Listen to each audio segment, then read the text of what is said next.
Marketing.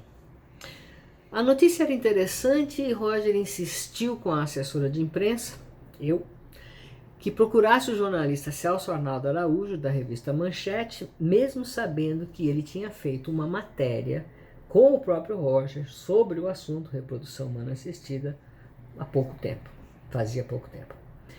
A resposta à sugestão de pauta da assessora foi rápida e eloquente.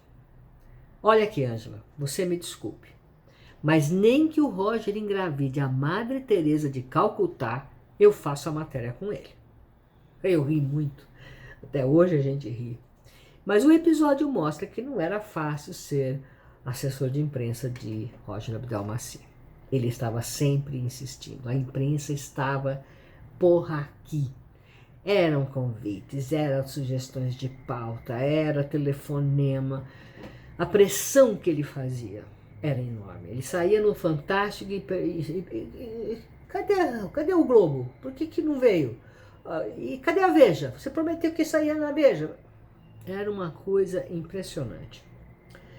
A sorte é que o assunto reprodução humana assistida, lá nos anos 90, quando ele explodiu, era fascinante. E a imprensa, especialmente o jornalismo de televisão, começava a prestigiar diariamente as pautas de saúde. O maravilhoso e milagroso mundo da fertilização assistida, os bebês impossíveis que agora eram possíveis, as famílias realizadas, era uma pauta de muita alegria, né? Então, os jornalistas gostavam e sempre tinha uma novidade tecnológica, alguma coisa interessante para falar. E quem é que estava sempre a postos com testemunhos e tudo mais, às 7 horas da manhã para dar entrevista para a televisão? Roger Abdelmaci.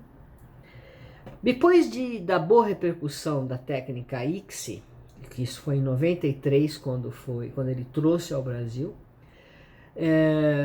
quando o primeiro bebê de ICSI nasceu em 94, novamente uma boa repercussão. Aí, quando as coisas iam caindo, já estava começando a ficar meio difícil de pautar alguma coisa, acontece o efeito Pelé.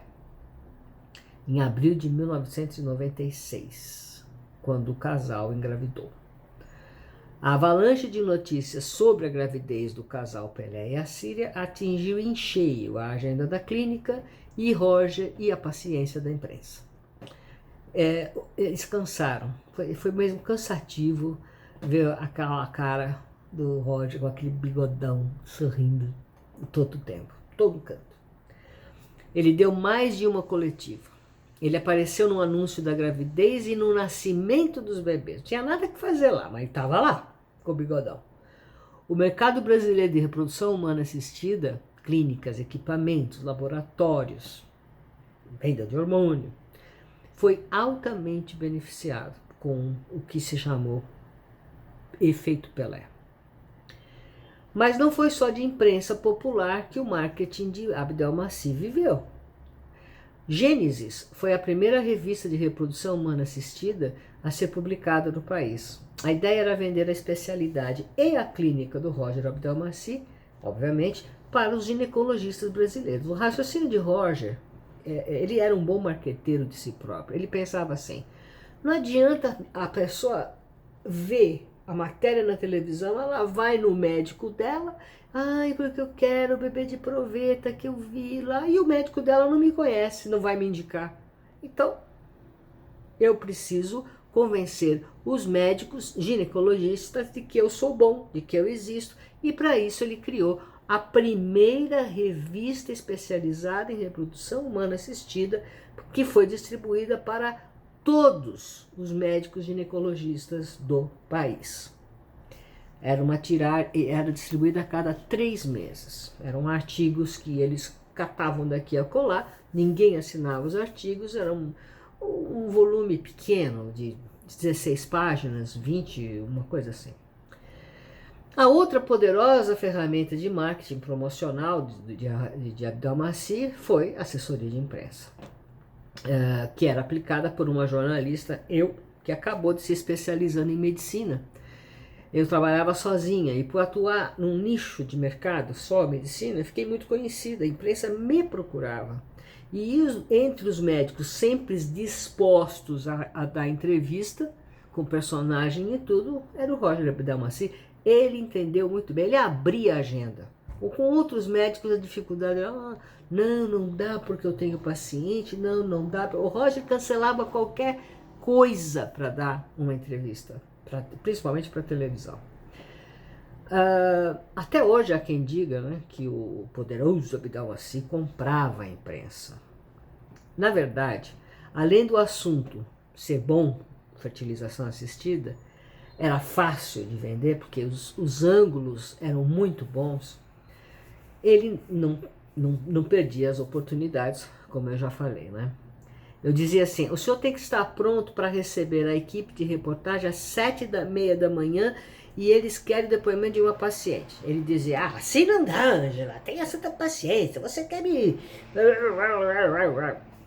O diálogo era sempre curto e grosso, realmente grosso. Aí eu respondia, doutor, quem manda é a imprensa. As regras quem faz são eles. A gente obedece, tá bom? É verdade. Você vai falar para a Rede Globo, vai falar para o SBT. Não, se dá para você chegar às 8h30, porque às 7h30 ele não pode. Bom, ele batia o telefone na minha cara, né? E às 7h30 da manhã estava lá, bonitinho, com o paciente, com tudo mais, para dar entrevista, com sorrisão, bigodão e toda a antipatia que ele conseguia passar para jornalista. Mas o público que assistia adorava, né? Adorava. Cada matéria que saía, o telefone da clínica não parava. A Leonilda, que era a capataz, de quem eu vou falar mais tarde, ficava muito irritada com aquelas matérias, porque ela não podia fazer o que ela tinha que fazer, que era vigiar o Roger, porque muito telefonema ela não conseguia. Quando faltavam novidades científicas, aí funcionava a criatividade da assessoria. Era festa para celebrar Dia das Mães, festa para comemorar os primeiros 1.500 bebês, depois os 5.000 bebês, depois os 30 anos de fertilização in vitro. Fazia também workshops com cientistas de prestígio internacional, que uma ou outra imprensa até ia, mais técnica, né? Esses eventos foram desenhados para captar a atenção dos jornalistas e todos foram bem sucedidos, muita imprensa. Quando o escândalo começou em 2009, as denúncias aumentavam diariamente. Houve quem perguntasse com uma ácida dose de ironia: quando vai ser a festa para celebrar a 100ª denúncia? Mas foi uma ideia de promoção. Aliás, a primeira que deu muito certo, embora não tenha tido muita repercussão na imprensa. Em 95, eu escrevi como ghostwriter um pequeno livro sobre o que a ciência e a tecnologia da reprodução humana assistida poderia fazer para os casais inférteis. O livro tinha um pouco mais de 100 páginas, 150 páginas, era fininho, até. Eu tenho ele aqui. Depois eu pego. Tá aqui. Tudo por um bebê. Livro fininho. A Tarde de Autógrafos, essa é a segunda edição. A Tarde de Autógrafos foi na livraria Siciliano, no Shopping Iguatemi. Ninguém da imprensa compareceu. Uma porcaria de um livro, de um médico. E o médico era o Abdelmaci, eles já estavam por aqui dele.